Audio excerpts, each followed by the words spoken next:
Bonjour et bienvenue sur math-sup.fr. Aujourd'hui, nous allons aborder la notion de borne sup et borne inf d'une partie de R. Pour bien suivre cette vidéo, vous devez absolument être au point sur la notion de majorant, minorant, maximum et minimum. Alors je vais vous rappeler tout ça très brièvement sans rentrer dans les détails. Si vous prenez un sous-ensemble de R, grand X, alors grand M est un majorant de grand X si tous les points de X sont plus petits que grand M. Donc si pour tout X appartenant à grand X, X est plus petit que grand M. Alors un petit dessin. Si grand X c'est cet intervalle-là, un majorant c'est par exemple lui. Vous voyez ce point il est au-dessus de tous les points de grand X. Alors un majorant n'est pas unique. Vous voyez ici ça aussi c'est un majorant. Ça aussi, et puis le bord ici là c'est aussi un majorant. Un minorant maintenant, petit m est un minorant de grand X si il est plus petit que tous les éléments de grand X. C'est-à-dire si, quel que soit X appartenant à grand X, X est au-dessus de petit m. Petit dessin. Si grand X c'est cet ensemble-là, un minorant ça peut être ça. Ça peut être ça aussi, il n'y a pas unicité. Ensuite, un maximum. M, grand M est un maximum de grand X s'il vérifie deux choses. Première chose, grand M doit appartenir à l'ensemble. Ça c'est très important. Et M, grand M, est un majorant de grand X. Alors on va voir ça sur un dessin, un exemple tout simple. Si vous prenez cet intervalle-là, donc ça c'est notre grand X, un maximum, c'est ce point-là. Pourquoi ? Ce point-là appartient à grand X. Donc ça vérifie cette condition. Ce point-là, il majore grand X, puisqu'il est plus grand que tous les éléments de grand X. Plus grand ou égal. Donc il est plus grand que tous les éléments de grand X. Donc il appartient à grand X. Il est plus grand que tous les éléments de grand X. C'est donc un maximum. On peut aussi montrer qu'un maximum est unique. C'est pour ça qu'on parle du maximum. Il y en a un seul. Et on le note max x. Pareil pour un minimum. M est un minimum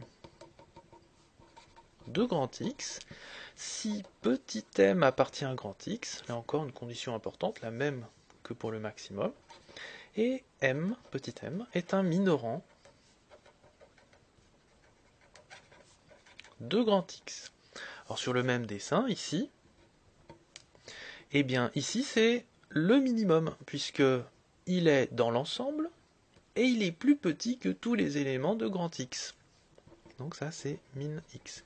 Et même remarque que précédemment, on peut montrer que le minimum est unique. C'est pour ça qu'on parle de le minimum, et pas d'un minimum en général. Donc là, je pourrais remplacer par le, et là, le. Alors avant de commencer, j'aimerais qu'on regarde un exemple très simple qui va nous aider à penser. Regardons l'intervalle AB. Donc ça va être notre ensemble grand X. X inclus dans R. Et regardez le point petit b. Le petit b là, on a envie de dire que c'est le maximum de grand X. Vous voyez, il est plus grand, il est tout au bord, donc vraiment on a envie de dire ça. B, c'est max de grand X. Mais souvenez-vous de la définition d'un maximum. Un maximum doit appartenir à l'ensemble. Et B ici, eh bien il n'appartient pas à l'ensemble, à l'intervalle AB ouvert. Vous voyez, B n'appartient pas à grand X.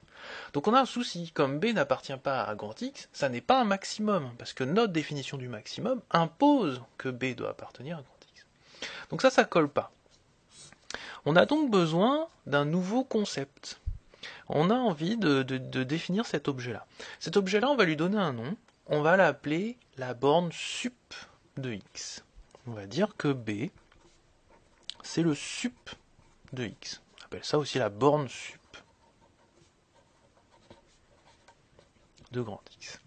Alors c'est bien, on lui a trouvé un nom, c'est cool, mais il nous faut une définition, ça suffit pas. Comment on va définir un truc pareil? Alors, regardez bien le petit dessin ici. Si je prends un majorant quelconque de grand X, ici, vous voyez? Et puis si j'en prends un autre encore plus petit, et puis encore un plus petit, regardez où se trouve B. B, il sera toujours en dessous. Autrement dit, B, ça va être le plus petit des majorants possibles pour grand X. Eh bien, ça va être notre définition de la borne sup d'un ensemble grand X.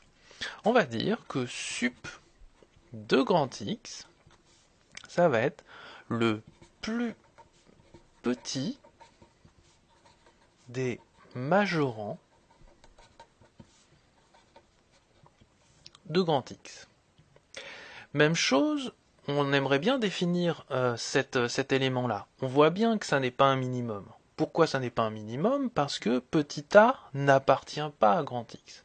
Et pourtant, c'est le plus petit à gauche.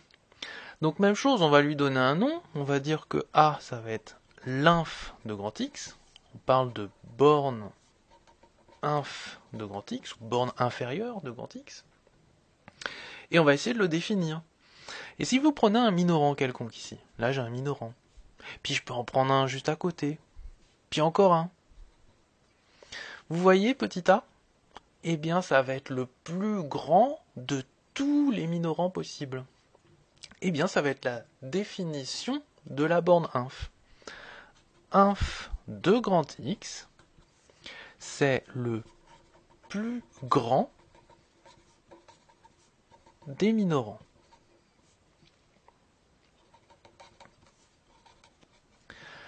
Ça c'est pas mal, ça nous donne une définition de la borne inf et de la borne sup, qui évite de passer par le maximum et le minimum, mais c'est une définition qui n'est pas très très agréable parce qu'il y a plein de mots.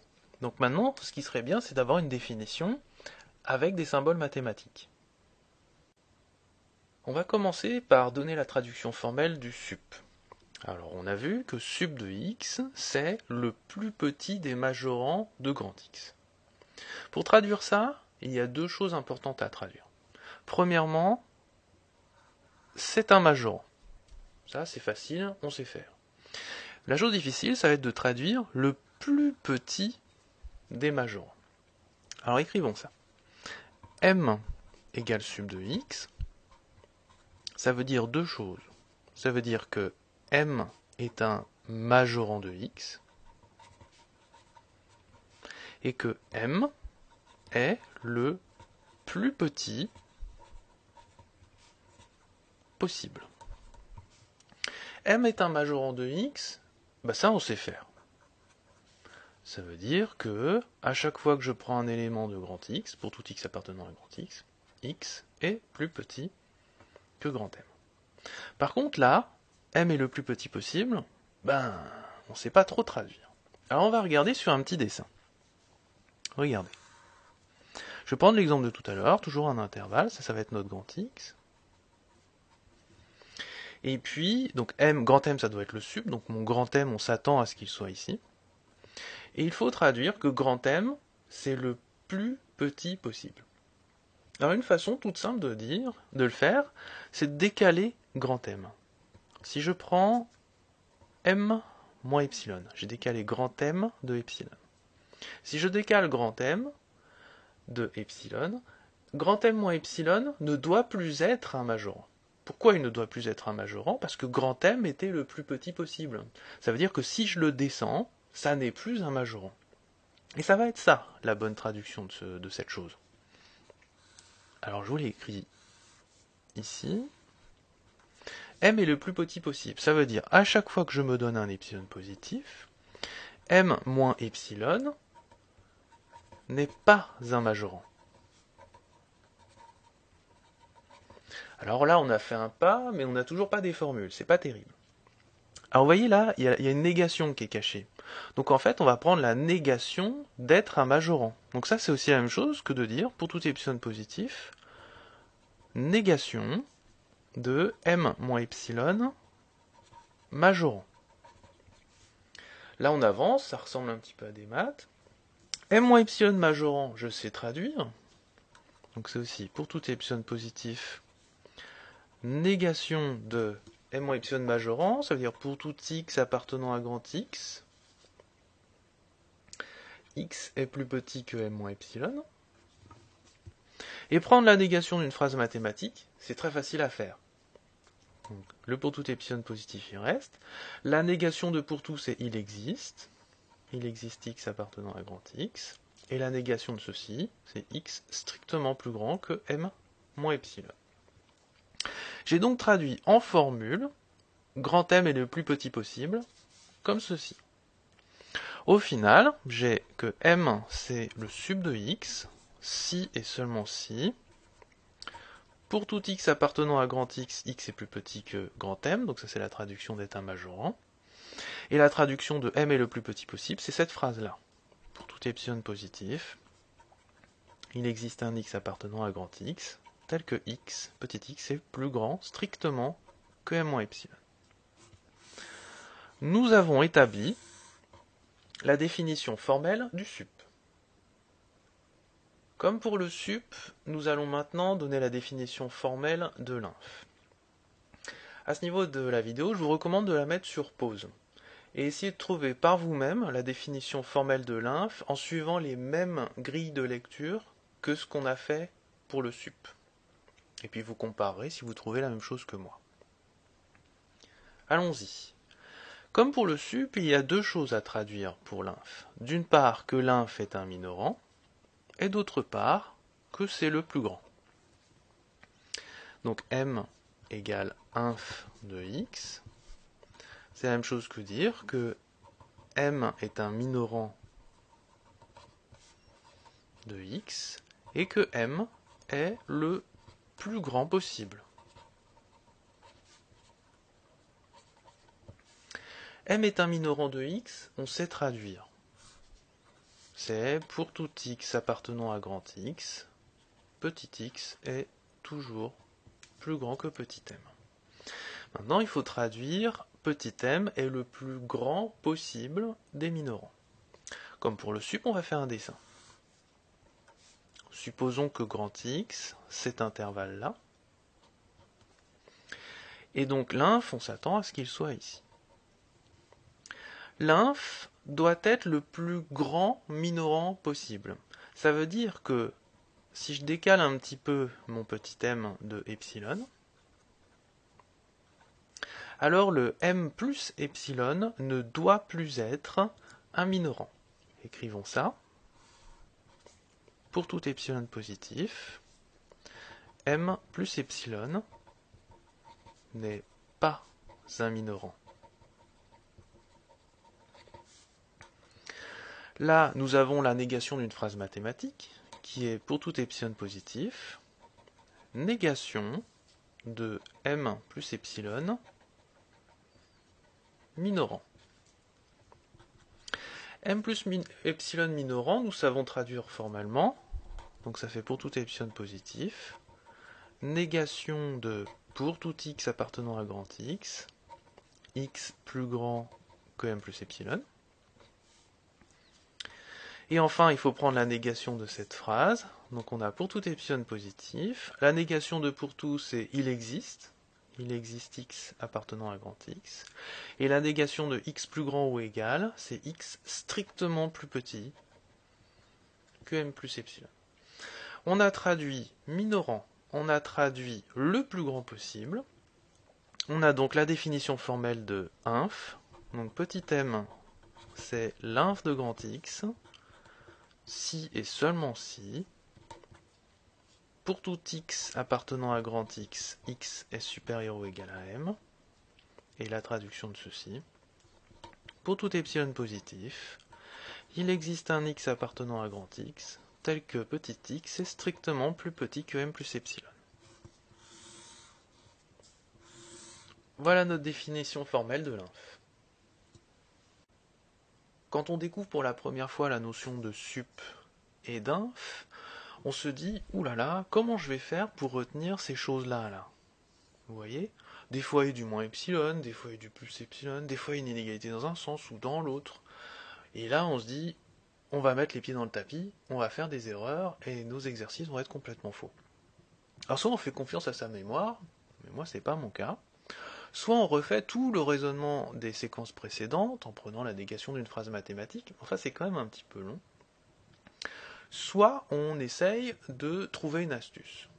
Alors je vais vous donner une astuce qui consiste en fait à relire cette chose-là pour la comprendre et retrouver la définition. Alors ça va être beaucoup plus qu'une astuce parce que c'est aussi une manière de penser le sup et l'inf qui peut être très efficace pour être appliqué dans les exercices. Alors regardez comment je procède. Le sup c'est un majorant. Un majorant, c'est forcément plus grand que tout le monde, donc cette phrase-là, c'est pas très difficile à retrouver.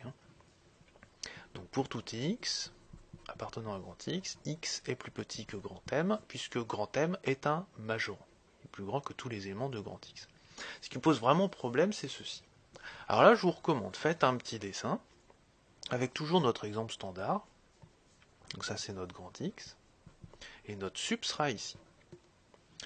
Le sup, c'est le plus petit des majorants. Ça veut dire que si je le réduis un petit peu, disons que je déplace ici M moins epsilon. M moins epsilon n'est plus un majorant, parce que celui c'était le plus petit.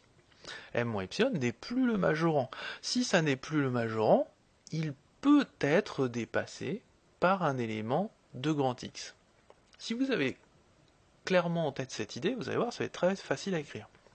Pour tout epsilon positif, M moins epsilon n'est plus un majorant, donc on doit pouvoir trouver un petit x ici. Il existe un petit x appartenant à grand X qui soit au-dessus de M moins epsilon. Donc x est au-dessus que M moins epsilon. Et regardez la phrase que j'ai obtenue ici, c'est celle-là. Donc avec une petite histoire, je retrouve sans effort ma définition. Alors faisons la même chose pour l'inf. L'inf c'est un minorant, donc il doit être en dessous de tous les éléments de grand X. Donc pour tout x appartenant à grand X est plus grand que l'inf. Maintenant, même chose, on va faire notre petit dessin. L'inf doit être ici. L'inf, c'est le plus grand des minorants. Ça veut dire que si j'ai le malheur de le prendre un peu plus grand, ça n'est plus un minorant. On doit pouvoir trouver un élément de grand X, ici par exemple, qui est en dessous de M plus epsilon.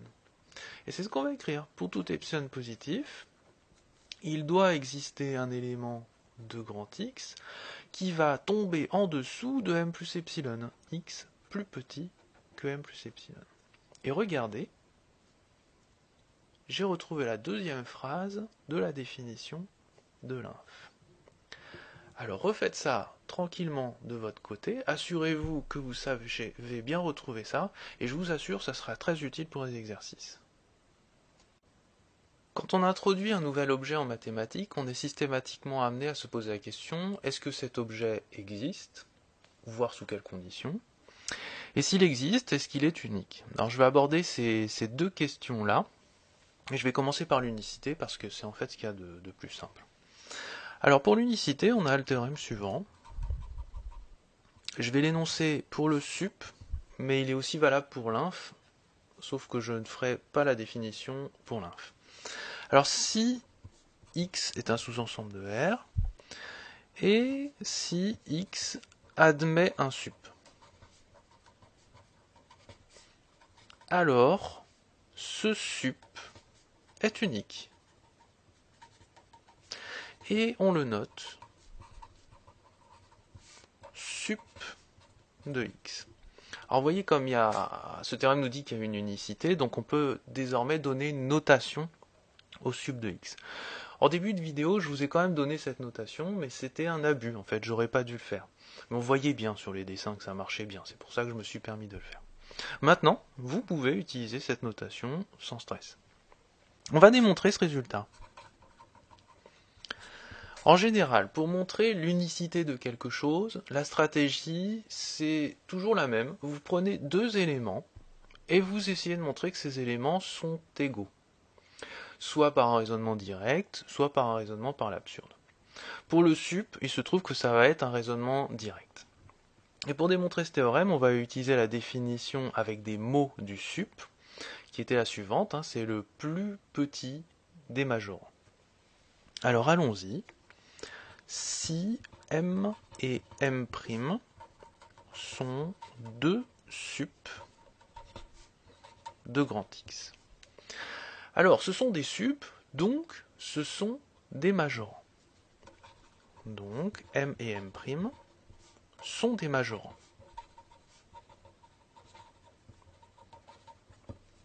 Ça, c'est la première remarque. Maintenant, M est un sup. M est un sup, donc c'est le plus petit de tous les majorants. Donc, c'est le plus petit de tous les majorants. Alors regardez, c'est le plus petit de tous les majorants. Ces deux gens-là sont des majorants. Donc comme M est le plus petit, M est forcément plus petit que M'. Donc j'ai que M est plus petit que M'. Même chose, M' est un sup. M' est un sup. Donc c'est le plus petit de tous les majorants. Comme M' est le plus petit de tous les majorants, et que M est un majorant, M' est plus petit que M aussi. Et regardez le coup de force, M est plus petit que M'. M' est plus petit que M. Conclusion, M égale M'. Il ne peut donc pas y avoir deux sup différents, il n'y a qu'un seul sup. Le théorème est démontré. En guise d'exercice, faites la même chose pour l'inf.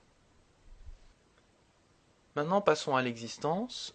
On dispose du théorème suivant. Si vous prenez X un sous-ensemble de R, que je supposerai non vide, parce qu'évidemment, si vous n'avez rien dans l'ensemble, c'est embêtant pour trouver un sup et un inf. Et on a le résultat suivant. X admet un sup si et seulement si X est majoré. Et même chose pour l'inf. X admet un inf si et seulement si X est minoré. Alors, il y a une partie qui est évidente dans ce théorème. En effet, si X admet un sup, comme le sup est un majorant, alors X est majoré. Donc, existence du sup implique bien majoré. Pareil, si X admet un inf, comme l'inf est un minorant, alors forcément X est minoré. C'est la réciproque qui peut poser problème. Alors, je vous montre sur un petit dessin quand même. Donc, on va prendre un ensemble X quelconque. Alors, pour changer un petit peu, je vais prendre un ensemble qui est une réunion avec des trous. Donc tout ça, ça va être mon X. Tout ça, c'est X. Vous voyez cet ensemble-là, il est majoré. Vous voyez, je peux trouver un majorant. Et si je prends le plus petit des majorants, je vais tomber sur le sup. Donc il y a bien que si l'ensemble est majoré, il existe un sup. Puis cet ensemble-là, il est minoré. Vous voyez, il y a un élément qui est plus petit que tous les autres. Si je prends le plus grand des minorants, je vais tomber sur l'inf. Donc si votre ensemble est minoré, il admet un inf. Je ne vais pas démontrer ce théorème. Pourquoi ? Parce que la démonstration repose la plupart du temps sur la façon dont a été construit R. Alors, vous posez peut-être la question, comment ça, on construit R? Oui, à partir de la théorie des ensembles, enfin une des théories des ensembles, il y en a plusieurs, on arrive à construire les entiers, puis une fois qu'on a construit les entiers, on construit Z, une fois qu'on a construit Z, on construit Q, et une fois qu'on a construit Q, on construit R. Et il y a plusieurs façons de construire R. Il y en a une qui consiste en fait à rajouter des bornes sup et des bornes inf à Q. Ce qui fait que l'existence d'une borne sup et d'une borne inf est immédiate. C'est un corollaire immédiat et il n'y a rien à démontrer au niveau de ce théorème. Mais il y a d'autres constructions de R qui font que, il faudra fournir une démonstration différente au théorème. Comme je ne veux pas rentrer dans tous ces détails compliqués, il faudrait faire un cours spécifique de théorie des ensembles. Je vous demande d'admettre ce résultat, et puis éventuellement, quand vous serez un petit peu plus grand, que vous aurez plus l'habitude, vous irez voir comment on démontre ce théorème. Le théorème d'existence de tout à l'heure nous dit que pour qu'il y ait un sup, il faut que notre ensemble soit majoré. Alors un exemple qui ne marche pas, c'est celui-ci. Si vous prenez l'intervalle a plus l'infini, vous voyez, il n'admet pas de majorant. Il n'y a aucun nombre qui va majorer tous les éléments de x. Donc, x n'admet pas de borne sup. Cela dit, on a quand même envie de donner un nom au sup. On a envie de dire que c'est plus infini. Donc, on va poser par convention que dans ce cas, sup de x est égal à plus infini. Et de manière générale, si x est différent de l'ensemble vide, et que x n'est pas majoré, autrement dit, il y aura des éléments aussi grands qu'on veut, on notera que le sup de x, c'est plus l'infini. Et même chose, si cette fois-ci vous regardez l'intervalle moins l'infini b, cet intervalle n'admet pas de minorant, puisqu'il n'y a aucun moyen de prendre un point qui va être en dessous de tout le monde. Donc on a envie de poser inf de x est égal à moins l'infini. Et une définition générale, c'est de dire que si x est différent de l'ensemble vide, et que x n'est pas minoré,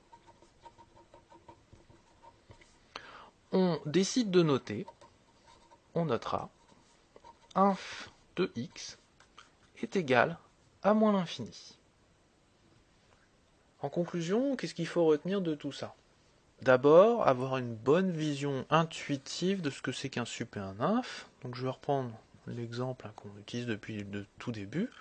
Un sup, c'est l'élément le plus à droite de l'ensemble. Ici, le sup de x, c'est ceci. Et un sup n'est pas nécessairement dans l'ensemble. Si c'est dans l'ensemble, on appelle ça un max. Et en fait, la notion de sup et de max coïncide dans ce cas-là. Et pareil pour l'inf. L'inf, c'est l'élément le plus à gauche de l'ensemble. Et ça n'est pas nécessairement dans l'ensemble. Autre chose que vous devez maîtriser, c'est de savoir retrouver très rapidement la définition du sup et de l'inf. Alors je vous ai donné une astuce pour le faire, et je vous rappelle, c'est plus qu'une astuce, c'est aussi un mode de pensée pour résoudre des exercices. Donc ayez bien ça en tête. Encore autre chose, vous avez un théorème d'existence. Alors je vous rappelle ça pour le sup. Si x est majoré, alors le sup de x existe. Alors quand on fait un dessin, on se dit ah bah ouais effectivement ça marche, lui il est majoré par un grand M, donc ouais il y a un sup, ok. Les étudiants souvent ils comprennent bien ça, mais quand il s'agit de répondre à une question en examen ou en TD d'ailleurs, ils n'y arrivent plus.